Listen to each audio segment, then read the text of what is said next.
Bé, per una comunitat, per un poble, la llengua és vital i perquè tingui vitalitat cal que sigui present en tots els camps de la vida social, és a dir, a l'ensenyament, dins del nostre entorn, al carrer i també en els mitjans de comunicació. I justament aquests mitjans de comunicació estan agafant de més a més importància.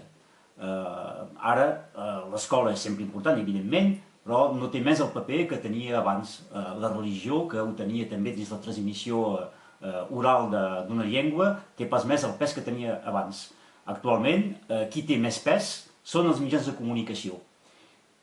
Els mitjans de comunicació tradicionals van a la baixa. Els diaris se venen de menys en menys, hi ha de menys en menys lectors. La ràdio i la televisió comencen a marcar el pas i són els nous mitjans de comunicació, el que se'n diuen els TIC, les tècniques de la informació i de la comunicació, que utilitzen les noves tecnologies, que actualment són els líders dins la transmissió d'una llengua.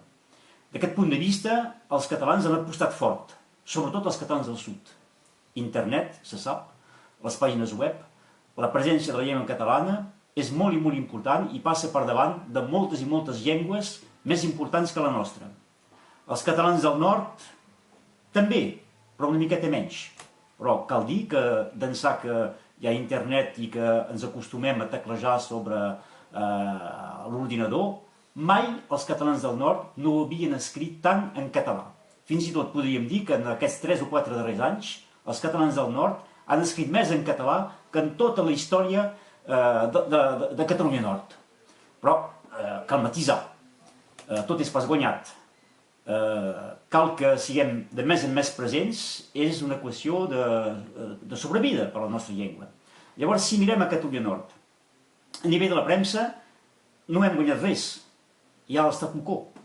El diari que tothom més o menys llegeix, l'Independent, no ens aporta una línia suplementària des de fa molts anys i no tenim gran cosa a esperar d'aquest punt de vista.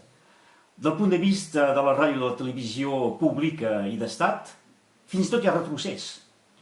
François Roussillon, cal dir les coses tal com són, i anomenar la gent, doncs no han progressat. Fins i tot crec que hi ha una miqueta menys, i això és degut a la presència o no d'un animador més sensible a la catalanitat que un altre. A França 3 tindria de ser la seva missió, de transmetre la vida quotidiana sobre el seu territori. D'aquest punt de vista no respecta el seu cahier de charge, que es diu en francès. La presència és esquífida, són dosis homeopàtiques. No hem progressat d'ençà de 10 o 15 anys. Radio Reus fa el que pot, amb els seus mitjans, modestament, i crec que ens cal apostar, sobretot, sobre aquestes noves tecnologies que són i el futur de demà i l'actualitat.